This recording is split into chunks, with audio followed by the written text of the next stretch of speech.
Good morning, everyone. Sorry, I'm a little bit late. Ooh, kind of nice. Okay, good morning. We are working on or starting on the cost of waiting on page 37. Sorry, I'm a little bit late today. But we're going to get going. Page 37, the cost of waiting. I'm sure you've heard about the power of compounding interest before. In fact, you've probably heard about it many times. What makes this time different? Nothing, unless you act on it. The single most important thing I can tell you about the slight edge is this. It's already working right now, either for you or against you. So don't wait. My hope for you, my request for you, is that before you reach the last page of this book, you will have put in place a slight edge financial plan for yourself so that you are consistently building your equity. Some simple daily, weekly, or monthly discipline that over time will buy your financial freedom. Easy to do, surprisingly so. Easy not to do, tragically so. To give you a sense of the cost of waiting, look at the following example. Let's say you and your best friend have both just graduated from college at the ripe young age of 23. You both read Slight Edge and decide you'd like to start putting away enough savings so you can retire at the age of 67 with over $1 million in the bank. Your friend starts doing it right away, setting up an automatic deduction from her paycheck. So $250 a month goes into an IRA account. But you figure, hey, there's plenty of time, and you put it off. You don't get around to it this year or next or the next. In fact, you keep procrastinating until you are 39. Then, with 40 staring you in the face, you decide maybe it's time to get going. At that point, you ask your friend how her IRA is doing and are stunned when she tells you that she's finished. After investing $250 a month for 18 years at 8%, she's all set. She can stop investing and just let the account accumulate interest on its own. And by the time she turns 67, that little financial snowball she started rolling will have grown into more than 1 million, even if she never puts in another penny. That's it. You say it's time for action. You start immediately putting in your $250 each month. How many years will it take you before you've caught up to your friend? The unfortunate answer is you won't. By starting early, your friend was able to invest for 18 years and then turn off the spigot of investment. And the momentum of what she'd started had time to build to her million at 65. But since you're starting so much later, you won't have that luxury. By the time you both reach 65, you'll have invested $81,000 over 27 years compared to her $54,000 over 18 years. And you'll still be putting in that monthly $250.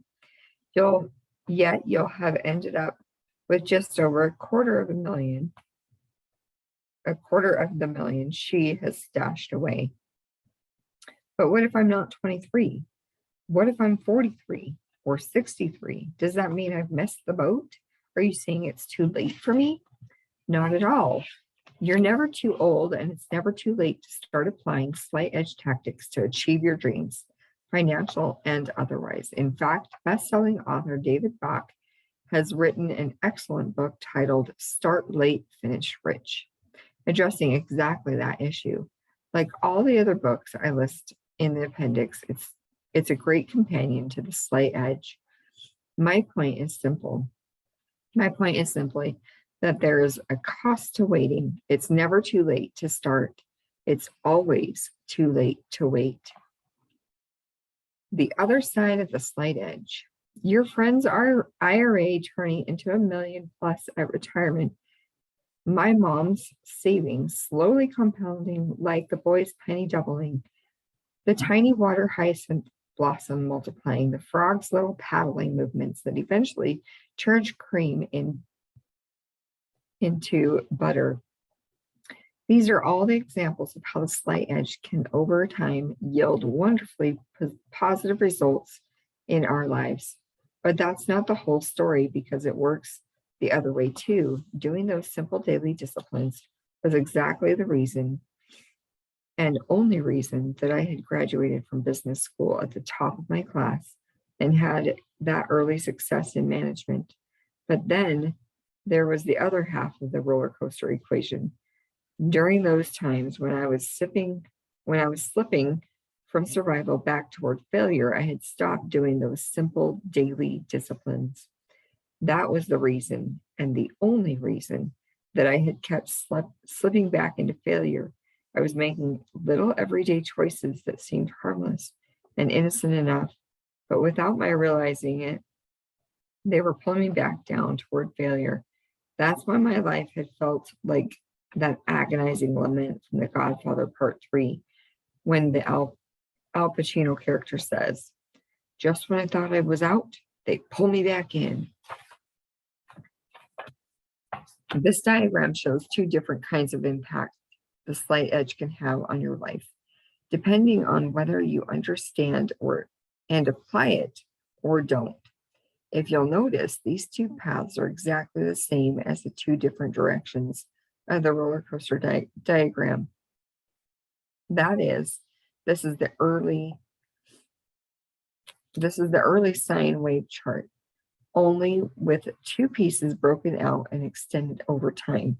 So you have on the diagram, you have simple disciplines and the arrow going up, simple errors in judgment and the arrow going down, and then time is our continuum line. The slight edge is relentless and it cuts both ways. Used productively, it carries you up towards success. Used carelessly, it pulls you down towards failure. Simple productive actions repeated consistently over time. Simple errors in judgment repeated consistently over time. The choice is that simple. You can start with $1 million, but if you don't understand the slight edge, you'll lose it all. You can start with nothing but a penny. Yet, if you understand the slight edge, you can go anywhere in the world you want to go. My mom understood that. For the first few decades of my life, I didn't. Most people don't. Most people are like the son who went for the million and drew down more than $1 million's worth of credit. Or the fatalistic frog who couldn't see that his insignificant little paddling motions might actually turn cream into butter if he just kept at it long enough. Most people don't stick with the simple daily disciplines it takes to get where they want to go because they don't know how to look ahead far enough along the curve to see the results they're creating. But see it or not, those results are coming as surely as $1 million in the bank or a train coming down the tracks heading our way.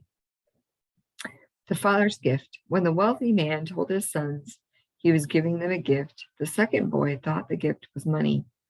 The first boy listened more carefully. He understood that the gift was not money, it was wisdom. The old man wasn't simply passing on his fortune to his sons, because he knew that without that wisdom, the fortune would be soon gone. Instead, he was passing on his philosophy. The father's gift had a lesson about money, yes, but it was really a lesson about leverage, growth, and geometric progression, about the fact that the simple little actions you take today can look very different when you see how they play out over time, about the tremendous potential of something as seemingly powerless as a water hyacinth or insignificant as a penny, about patience and the understanding that little steps compounded do make a difference, that the things you do every single day, the things that you don't look dramatic, that don't even look like they matter, do matter.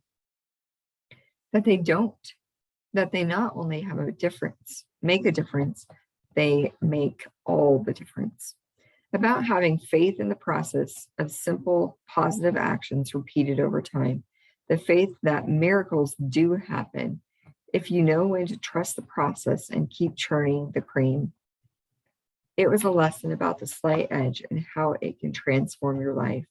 The choice the wealthy man offered his two sons is